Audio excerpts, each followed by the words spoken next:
ay di sa akin, kundi sa kanya.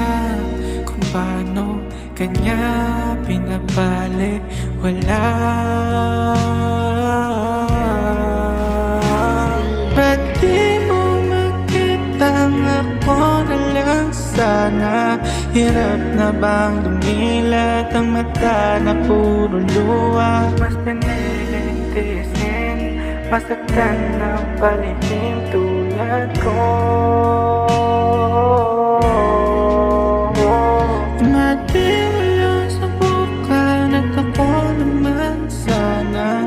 Pangakong iingatan at hindi ka naluluha. Di kailangang tiisin, masaktan ng palihim tulad ko.